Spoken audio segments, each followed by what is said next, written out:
Welcome to channel target for IQ, myself advocate Tanusha Mishra. So आज मैं आपको बताऊंगी burden of proof Indian Evidence Act के बारे में। इंडियन एविडेंस एक्ट में एक टॉपिक है बर्डन ऑफ प्रूफ, जो कि बहुत ही कंफ्यूजिंग टॉपिक है। बहुत सारे स्टूडेंट्स को कंफ्यूजन होती है बर्डन ऑफ प्रूफ का मतलब क्या होता है। तो उससे पहले मैं आपको बता दूं, अभी रिसेंटली पंजाब जुडिशरी की वैकेंसी आई है एंड यूपी जुडिशरी की वैकेंसी भी आने ही वाली है। 350 वैकेंसीज आने वाली है, तो आपको अपनी पढ़ाई कंटिन्यू रखनी होगी। एंड टारगेट फॉर आईक्यू का टेलीग्राम चैनल भी है, आप प्लीज़ वहाँ पे हमारे चैनल को ज्वाइन करिए। वहाँ से आपको सारे नोटिफिकेशन सब कुछ आपको वहाँ पे मिल जाएगा ईजिली। एंड ये हमारा नंबर है 7500110314। इस नंबर पे आपको सारी टेस्ट सीरीज के रिगार्डिंग इन्फॉर्मेशन मिलेगी। हमारा एक पेड ग्रुप भी चलता है, आप उसे भी ज्वाइन करिए। बट कोई भी वैकेंसी, देखो स्टूडेंट्स, क्या होता है ना कि जब वैकेंसी आ जाती है, हम जब पढ़ना स्टार्ट करते हैं तो वो जो प्रेशर का टाइम होता है 1 से 2 महीने, उसमें हम सिर्फ और सिर्फ रिविजन के लिए हमें रखना चाहिए। तो जो इम्पोर्टेंट टॉपिक्स है, कई बार स्टूडेंट की क्वेरी आती है, मेरे इंस्टा पेज पे भी आती है कि मैम हम यूपी जुडिशरी में कौन से बुक जो है रेफर करें। कई सारे बच्चे हैं जो फर्स्ट टाइम एग्जाम देंगे, जिन्होंने कभी भी जुडिशरी का एग्जाम दिया ही नहीं है, तो आप ओपी त्रिपाठी रिकमेंड कर सकते हैं। बहुत अच्छी बुक है ओपी त्रिपाठी। तो वहाँ से डायरेक्ट क्वेश्चन आते हैं। अभी लास्ट मंथ में यूपी एपीओ हुआ था, तो उसमें ज़्यादातर क्वेश्चंस डायरेक्ट आए थे, बिल्कुल सीधे, बिल्कुल घुमा फिरा के नहीं आए थे। उसमें क्वेश्चन ये पूछा था कि ये चीज़ किस चैप्टर में दे रखी है, किस पार्ट में दे रखी है। तो बर्डन ऑफ प्रूफ जो है इंडियन एविडेंस एक्ट का पार्ट 3 है, चैप्टर 7 है, सेक्शन 101 से 114A तक है।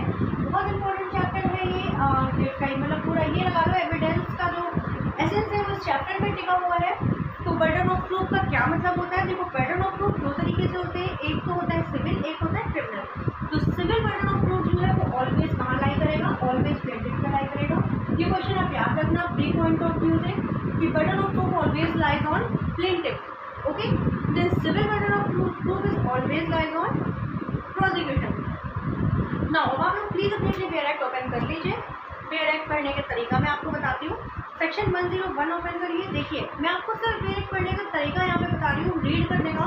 मैं यहाँ पे ये सोच के पढ़ा रही हूँ कि यहाँ पे बिगनर्स होंगे। बेसिकली यूट्यूब पे जो होते हैं वो बिगनर्स ही होते हैं, बहुत ही इससे कम होंगे जो उन्होंने कोचिंग कर रखी होगी, जिन्हें चीज़ें पता होंगी। तो इसलिए मैं यहाँ पे बिगनर्स के लिए वीडियो बना रही हूँ।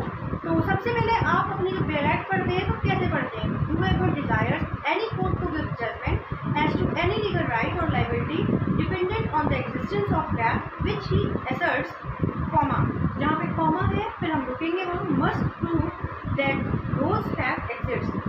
ठीक है, then para second, when a person is bound to prove the existence of any fact, comma, it is said that the burden of proof lies on that person। अब इसका जो इलस्ट्रेशन है वो बहुत इंपॉर्टेंट है। जैसे मैं आपको एक एग्जांपल देती हूँ। इलस्ट्रेशन ए है इसका, ए डिजायर्स, ए है चीटर, इसकी ए की कुछ इच्छा है कोर्ट में बताने की। ये बताना चाहता है कि इसने सी को चोरी करते देखा था डी के घर।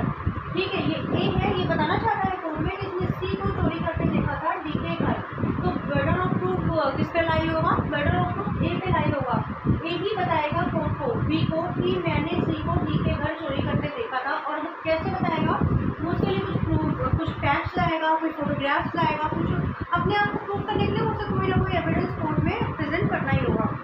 आप लोगों ने देखा होगा, जब आप लोगों ने इसमें से कई सारे कोर्ट की प्रोसीडिंग में देखी होगी, कोर्ट में जाते हुए, कि हम कोई भी सिविल केस फाइल करते हैं, जब एविडेंस की स्टेज पे आता है तो हम एक एफिडेविट देते हैं। Evidence by way of affidavit बोलते हैं उसे।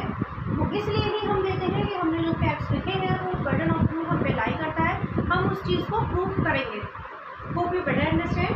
अब सेक्शन 102 बात करता है on home burden of proof lies, किस पे लाई करेगा। और सिंपल सा आंसर है इसका कि सिविल केस में प्लेंटिफ पे, क्रिमिनल केस में प्रोसिक्यूशन पे। ठीक है, अब हम आते हैं सेक्शन 103 पे। 103 किस चीज़ की बात करता है? आप अपने बेयर एक्ट ओपन कर लीजिए। सेक्शन 103 बात करता है provides that the burden of proving of particular fact is on the person who want court to believe the existence of the particular fact. ठीक है, अब इसमें हम एक इलस्ट्रेशन से समझते हैं सेक्शन 103 को। ये ए है, ठीक है स्टूडेंट्स, आई होप बोर्ड आपको विजिबल होगा। अगर नहीं विजिबल है तो मैं नेक्स्ट टाइम से कोशिश करूँगी कि विजिबल हो। So A prosecutes B for theft. Okay, clear है? And this is the court to believe that B confessed the theft to C. B ने कन्फेशन कर लिया सी के सामने कि उसने चोरी की है। ठीक है, समझ आ गया? ये आपको इतना क्लियर है? ए प्रोसिक्यूट्स बी फॉर थेफ्ट, और ये चाहता है बी किसकी कन्फेशन करे कि इसने चोरी की है, कन्फेशन। ठीक है, 1 पढ़ लिया, 102 पढ़ लिया। हम आते हैं 103 पे। बोर्ड आपको विजिबल है? ठीक है, 103 की हम बात करते हैं burden of proof as to particular fact.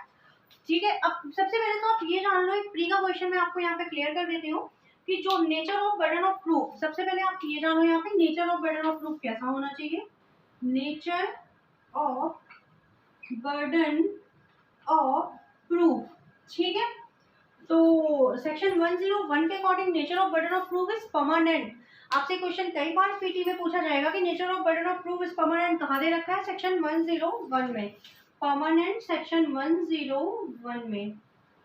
ठीक है, ऑलवेज शिफ्टिंग सेक्शन 102 में, नॉन परमानेंट ऑलवेज शिफ्टिंग कहाँ दे रखा है, सेक्शन 102 में। ये क्वेश्चन आप जरूर याद रखिएगा कि जो बर्डन ऑफ प्रूफ का नेचर है सेक्शन 101 में इज परमानेंट, सेक्शन 102 में ऑलवेज शिफ्टिंग। कैसे?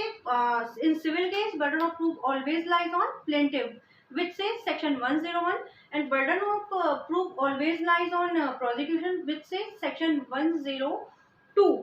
क्रिमिनल केस में प्रोसिक्यूशन अप्लाई करता है। अब इससे रिलेटेड इसमें कई सारे सेक्शंस हैं, 104, 105, 114, 113, 112, 113, 114 बहुत इंपॉर्टेंट सेक्शन है। इन 3 सेक्शन की जो डिस्कशन है वो हम कल करेंगे, मतलब अपनी नेक्स्ट क्लास में करेंगे। इसमें एक बहुत इंपॉर्टेंट केस लॉ है, वो आप पहले देख लो। और एक और क्वेश्चन यहाँ पे बनता है, differentiate between burden of proof and owners of proof. इसका भी हम डिस्कशन अपनी नेक्स्ट क्लास में करेंगे स्टूडेंट्स। सो इसमें जो क्वेश्चन है, इसमें जो मतलब एक इम्पॉर्टेंट केस लॉ है वो मैं आपको बताती हूँ, केस लॉ। ठीक है,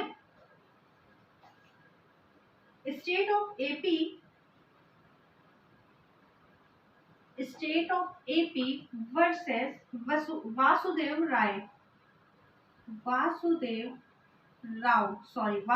राव 2004 का केस है। ये कब का है? 2004 का केस है। इसमें क्या कहा गया है? A presumption is an interference of fact drawn from other known और proved fact. It means a rule of law that court and judges shall draw a particular inference of particular fact।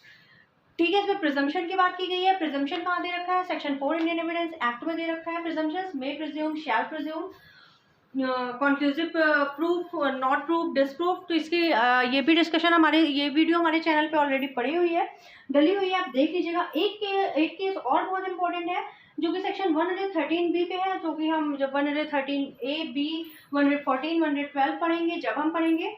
आप एक और यहाँ पे case important है, ये आप लिख लीजिए, श्रीमती कांति